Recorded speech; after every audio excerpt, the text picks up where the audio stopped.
ഷിരൂരിൽ ഗംഗാവാലി പുഴയിൽ നിന്നും അർജുൻ്റെ ലോറി കണ്ടെത്തി. ലോറി പുഴയിൽ നിന്നും ഡ്രഡ്ജർ വഴി ഉയർത്തി ക്യാബിനുള്ളിൽ നിന്ന് അർജുൻ്റെ മൃതദേഹഭാഗങ്ങൾ പുറത്തെടുത്തു.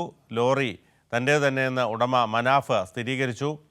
കാണാതായി 72 ദിവസങ്ങൾക്ക് ശേഷമാണ് അർജുൻ ഓടിച്ച ട്രക്ക് കണ്ടെത്തിയത്.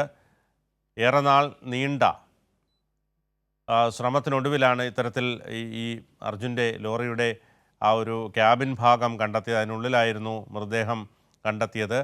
അത് മാറ്റുന്ന സാഹചര്യം ഉണ്ടായി. ഇപ്പോൾ ഈ ലോറിയുടെ ഈ ക്യാബിൻ്റെ ഭാഗവും കരയ്ക്ക് അടുപ്പിച്ചിരിക്കുകയാണ്. അത്തരത്തിൽ ഓരോ നടപടിക്രമങ്ങളും പൂർത്തിയാക്കിയിരിക്കുകയാണ്. അതുകൂടാതെ തന്നെ ഈ DNA പരിശോധന കൂടാതെ തന്നെ ഈ അർജുൻ്റെ മൃതദേഹം നൽകാനുള്ള ശ്രമങ്ങൾ നടക്കുന്നുണ്ട്. അത് സംബന്ധിച്ചുള്ള ഒരു അന്തിമ തീരുമാനം ആയിട്ടില്ല. എന്നിരുന്നാലും അല്ലെങ്കിൽ ഇതിൻ്റെ ഒരു കാലതാമസം ഒഴിവാക്കാൻ വേണ്ടിയിട്ടാകാം ഇത്തരത്തിലൊരു തീരുമാനത്തിലേക്ക് എത്തിച്ചേരാനുള്ള ഒരു നടപടിക്രമങ്ങളുമായി മുന്നോട്ട് പോകുന്നത്. ഏതായാലും ഈ ട്രക്ക് ഇപ്പോൾ കരയ്ക്ക് അടുപ്പിച്ചിരിക്കുകയാണ്. അതിനുള്ളിലായിരുന്നു മൃതദേഹ അവശിഷ്ടങ്ങൾ കണ്ടെത്തിയത്. 72 ദിവസങ്ങൾക്ക് ശേഷമാണ്, 72 ദിവസം നീണ്ട തെരച്ചിലിനൊടുവിലാണ് ഇത്തരത്തിൽ ഇത് കണ്ടെത്താൻ സാധിച്ചത്. സിജു കണ്ണനുണ്ട്. സിജു കണ്ണൻ, ഇപ്പോൾ ഈ ട്രക്കിൻ്റെ ക്യാബിൻ ഭാഗം കരയ്ക്കെത്തിച്ചിട്ടുണ്ട്.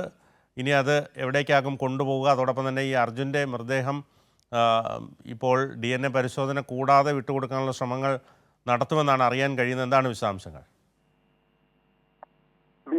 അർജുന്റെ ട്രക്ക് ഇപ്പോൾ കരയിലെത്തിക്കുന്നതിനുള്ള ശ്രമമാണ് നടക്കുന്നത്. നേരത്തെ 3 മണിയോടുകൂടി ഡ്രഡ്ജറിനകത്തുള്ള ക്രെയിൻ സംവിധാനം ഉപയോഗിച്ചാണ് ഗംഗാവാലി പുഴയുടെ ആഴങ്ങളിൽ നിന്ന് ഈ ട്രക്ക് മുകളിലേക്ക് ഉയർത്തിയത്. അതിനുശേഷം അതിൽ നിന്ന് അർജുന്റെ മൃതദേഹം കണ്ടെത്തി. മൃതദേഹം ഇപ്പോൾ ഇവിടെ നിന്ന് മാറ്റിയിട്ടുണ്ട്. മൃതദേഹാവശിഷ്ടങ്ങൾ തുടർ പരിശോധനകൾക്ക് അയക്കുമെന്നാണ് ആദ്യഘട്ടത്തിൽ.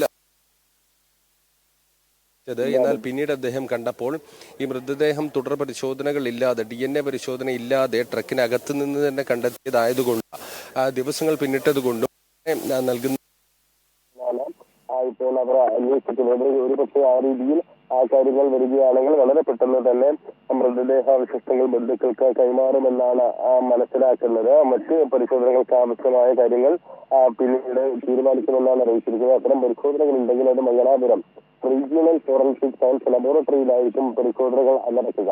ഇപ്പോൾ ഈ ട്രക്ക് കരയിലേക്ക് എത്തിക്കുന്നതിനുള്ള ഒരു ശ്രമമാണ് നടക്കുന്നത്. 2 ക്രെയിൻ സംവിധാനം ദേശീയപാതയോട് ചേർന്ന് നിർത്തിയിട്ടുണ്ട്. അതിൽ ബന്ധിപ്പിച്ച ശേഷം കരയിലേക്ക് വലിച്ചു കയറ്റുന്നതിനാണ് നിലവിൽ തീരുമാനിച്ചിരിക്കുന്നത്. അല്പസമയത്തിനകം തന്നെ ഈ പ്രവർത്തനം പൂർത്തിയാകുമെന്നാണ് മനസ്സിലാക്കുന്നത്. തുടർന്ന് മറ്റു കാര്യങ്ങൾ ഔദ്യോഗികമായി ഉത്തരകന്നഡ ജില്ലാ ഭരണകൂടം ഉൾപ്പെടെ ചേർന്ന് തീരുമാനിക്കും. സതീഷ് കൃഷ്ണ സീൽ MLA ഇപ്പോൾ നിലവിൽ ഇവിടെ തന്നെയുണ്ട്. അർജുന്റെ